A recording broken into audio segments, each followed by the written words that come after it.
माने वो टिकट आधा लेना चाहिए उसका, इतना बड़ा हो गया। टिकट आधा भी नहीं लगता था, 0 टिकट था, लेकिन आधा टिकट लगना चाहिए था। और 3 महीने की टिकट थी वो, 3 महीने। तो आखिरी के 15 दिन में वो बच्चा बड़ा हो गया, लेकिन उन्हें याद नहीं रहा कि अपना बच्चा बड़ा हो गया। घर पहुंच गए, किसी ने कुछ नहीं कहा, टीसी ने, किसी ने कुछ नहीं कहा, घर पहुंच गए। फिर घर जाके याद आई पप्पू को जन्म तो 15 दिन पहले का, अरे तो अपने तो आधा टिकट लिया ही नहीं। तो फिर रेलवे स्टेशन आए, रेलवे स्टेशन, और एक अंग्रेज कलेक्टर था, टिकट कलेक्टर, टीसी, उसे हाथ जोड़ के कहा भैया हमसे बहुत बड़ी गलती हो गई, हमसे चोरी हो गई। तो उसने सोचा कोई बहुत बड़ी चोरी करी होगी। क्या चोरी करी बोलो? कि साहब वहाँ पप्पू 15 दिन उसका टिकट नहीं ले पाए हम। अरे कोई बात, लेट गो भैया, लेट गो नहीं, हमें मोक्ष में जाने। हम क्या करेंगे बताओ? गिड़गिड़ा के हाथ जोड़ के वो 15 दिन का कैलकुलेशन करके पैसा जमा कराया। उस अंग्रेज को इतना विस्मय हुआ कि इसमें क्या दम थी, चलता है। उसने मोरेना की रेलवे की जो डायरी होती है, डायरी, रिकॉर्ड बुक, उस रिकॉर्ड बुक पर लिखा है उसने खुद स्वर्णाक्षरों में, मैं भारत के जैनियों से प्रभावित हूं जो 1 पैसे भर की चोरी नहीं करते। गोपाल दास जी बरैया, मालूम है इस घटना के बाद गोपाल दास जी बरैया जी को ऑनरेरी जज बनाया गया था।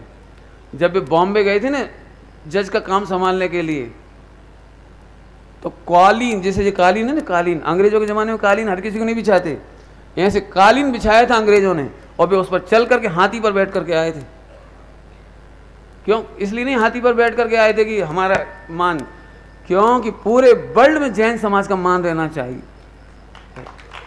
गोपाल दास जी बरैया जी कलकत्ता में गए थे, उन्हें संस्कृत नहीं आती थी, लेकिन आर्य समाज वालों ने कह दिया कि तुम्हारे जैनियों में दम हो तो हरा के बताओ। अब कोई था ही नहीं उनसे विवाद करने वाला। शर्त ये थी कि संस्कृत में विवाद होगा। आर्य समाज वाले संस्कृत जानते थे, गोपाल दास जी बरैया जी संस्कृत नहीं जानते। क्यों? वो मूल में इंजीनियर थे, उन्हें संस्कृत नहीं आती थी, लेकिन बैठ गए। अब जैन समाज की नाक का सवाल है, पूरे हिंदुस्तान में कोई मुकाबला करने तैयार नहीं, जब बैठ गए। सवाल शुरू हुआ, उन्होंने संस्कृत में जब प्रश्न पूछने शुरू कर दिए, अब इन्हें तो कुछ समझ में आए नहीं संस्कृत के प्रश्न। इन्होंने द्रव्य संग्रह की टीका द्रव्य संग्रह की गाथाएं बोलना शुरू कर दी, धड़ धड़ धड़ धड़ धड़ धड़। तो अब उन्हें समझ में नहीं आ रही हो। तो सारी पब्लिक बोल रही भैया हमें समझ में ही नहीं आ रही। तो उन्होंने कहा गोपाल दास जी बरैया जी, तुम्हें इनके प्रश्न समझ में आए थे? जब तुम्हें इनके प्रश्न समझ में नहीं आए तो हमारे उत्तर कैसे समझ में आए? तब ये बात हुई कि हिंदी में होगी, तब हिंदी में होगी, और हिंदी में हुआ तो ना जीत लिया, बस फटाफट जीत गए। कलकत्ता में गोपाल दास जी बरैया जी का शानदार जुलूस निकाला गया था हाथी में बैठा कर। कितनी घटना सुनाए। ऑनरेरी जज बनाया उनको।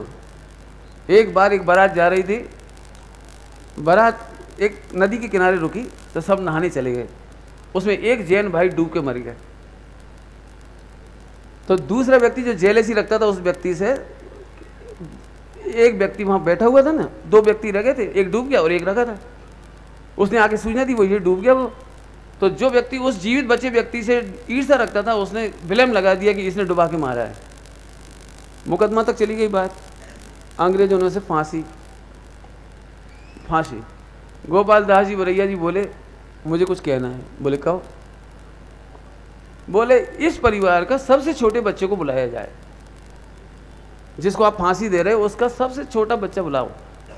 सबसे बच्चा बुलाया छोटा, उसके हाथ में एक पत्थर दिया, एक पत्थर, और एक चिंटी जा रही थी। वह चिंटी, बेटे इस चिंटी को मारो, हम तुम्हें 1 रुपया देंगे। 1 रुपया माने उस जमाने का 1000, उस जमाने का 1000।